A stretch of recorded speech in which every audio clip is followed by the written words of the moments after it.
Hello anatomy students! In this podcast I'm going to review the external anatomy of the heart using various laboratory models.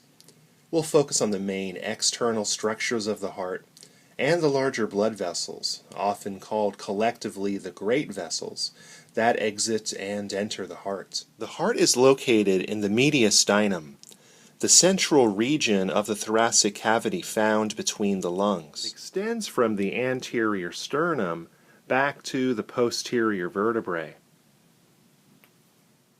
and from the superior first rib down to the inferior diaphragm.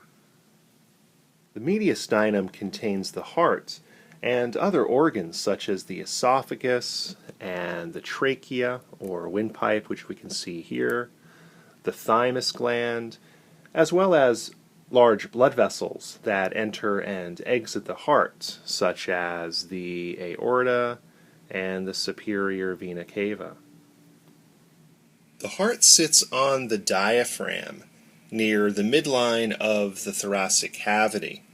In fact, about 2/3 of the heart is positioned to the left of the midline. And remember, when we describe the right and left sides of the heart, we're doing so from the perspective of the patient, not from the viewer. The apex is the anterior inferior tip of the heart that is oriented towards the left side. It's the cone-like pointed tip of the left ventricle that sits on the diaphragm. The ventricles, the left ventricle and the right ventricle, are the lower chambers of the heart. The base of the heart is the side opposite the apex. It is the superior and more posterior region of the heart that's formed by the two atria. The right atrium and the left atrium, are the upper chambers of the heart. The anterior surface of the heart is the frontal region of the heart, directly under the sternum and the ribs. The inferior surface of the heart is located between the apex and the right surface of the heart. It sits mostly on top of the diaphragm. The right surface of the heart faces the right lung and runs from the inferior surface up to the base. The left surface of the heart faces the left lung, and it runs down from the base to the apex. The atria of the heart include the right atrium and the left atrium. These are the superior chambers of the heart that receive incoming blood from the veins. The ventricles of the heart include the right ventricle and the left ventricle. The ventricles are the inferior chambers of the heart that are pumping blood out of the heart into the arteries. The right and left auricles, these are located on the anterior surface of the right and left atrium, respectively.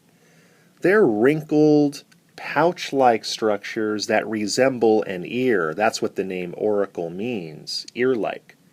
And their function is to increase the volume of each atrium so it can hold a slightly larger amount of blood. The sulci, shown here in yellow on the heart model, are shallow sunken grooves or gullies that are found on the heart surface that contain coronary blood vessels, both coronary arteries and veins, as well as adipose fat.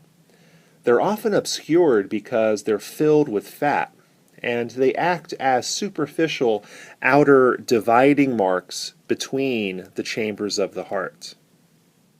The coronary sulcus is the groove traveling around the heart that forms an external boundary between the two upper atria and the two lower ventricles. The anterior interventricular sulcus is the groove on the anterior surface of the heart that acts as a boundary between the right and left ventricles. Let's flip the heart over to its posterior surface, where we'll find the posterior interventricular sulcus.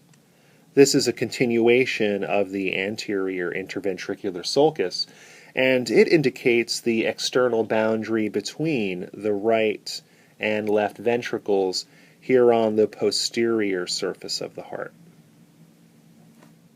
The superior vena cava, commonly abbreviated SVC, is a large diameter vein around 2 centimeters or 1 inch in diameter that drains deoxygenated or oxygen-poor blood from the head, neck, arms, and thorax down into the right atrium. Remember that veins always return or drain blood back to the heart. We can see a small section of the inferior vena cava, abbreviated IVC. This is the largest vein in the body in diameter. It's around 3.5 centimeters, which is about 1.5 inches in diameter. And it's draining deoxygenated blood from the lower body, the legs, the pelvis, and abdomen, into the right atrium.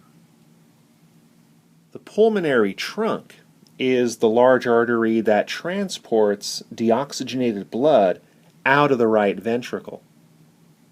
Remember that arteries always carry blood away from the heart. The right pulmonary artery branches off the pulmonary trunk here on the right side, and we can see it a little better from this angle.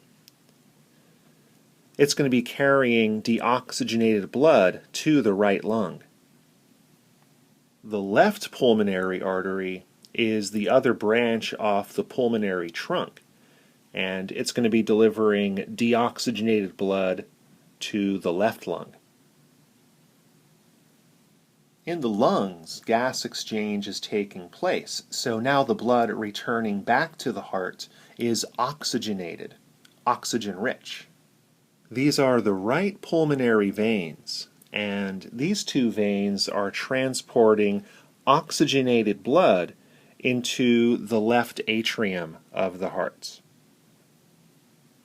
These are the left pulmonary veins, and these two veins are transporting oxygenated blood from the left lung into the left atrium. Remember that both right and left pulmonary veins are draining that oxygenated blood to the same destination, into the left atrium. This is the aorta. This is the largest artery in the body. It has a diameter of between 2 and 3 centimeters, which is approximately 1 inch. It carries oxygenated blood from the left ventricle out of the heart. There are 4 divisions of the aorta: the ascending aorta, the arch of the aorta, the thoracic aorta, and the abdominal aorta. The ascending aorta is the division of the aorta that is leaving the left ventricle and carrying oxygenated blood out of the heart. The right and left coronary arteries branch off of the ascending aorta and carry oxygenated blood to the heart wall. You want to remember the phrase that the heart feeds itself first, where this oxygen-rich blood is heading to the myocardium muscle of the heart wall, as well as the various epithelia and connective tissues that make it up. The arch of the aorta, also called the aortic arch, is the large left-oriented curve of the aorta that distributes oxygenated blood to several large systemic arteries. These arteries include the brachiocephalic trunk, the left common carotid artery, and the left subclavian artery. The next heart structure is the Ligamentum Arteriosum, and this is the remains of a once functional blood vessel in the fetus called the ductus arteriosus. It functioned in directing blood from the pulmonary trunk into the aorta, bypassing the pulmonary arteries. This prevented the non-functional fetal lungs from receiving too much blood. After birth, the ductus arteriosus closes up and becomes filled with connective tissue, forming the ligamentum arteriosum, which attaches the aorta to the pulmonary trunk. The descending aorta runs down the posterior surface of the heart. The thoracic aorta is the region that we see here in the model before it's cut off. This is the area of the descending aorta that travels down through the thorax. What we don't see here in the model is the abdominal aorta, which is a continuation of the descending aorta. It's the region that passes through the diaphragm, through an opening called the aortic hiatus, and then into the abdomen. This is the brachiocephalic trunk. This is an artery that is the first branch off of the arch of the aorta, and it directs blood into two branches not shown here in the heart model. Those two branches are the right common carotid artery, which supplies the right side of the neck and the head, the cephalic part of the name, and the right subclavian artery, which supplies the right shoulder, under the clavicle leading to the right arm.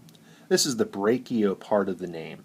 The left common carotid artery supplies blood to the left side of the head and neck. And the left subclavian artery supplies blood to the left shoulder, located under the clavicle, leading out to the left arm. It's easy to remember these great vessels. It's as easy as your ABCs. A for the ascending and arch of the aorta, B for the brachiocephalic trunk, C for the left common carotid artery, and S for the left subclavian artery.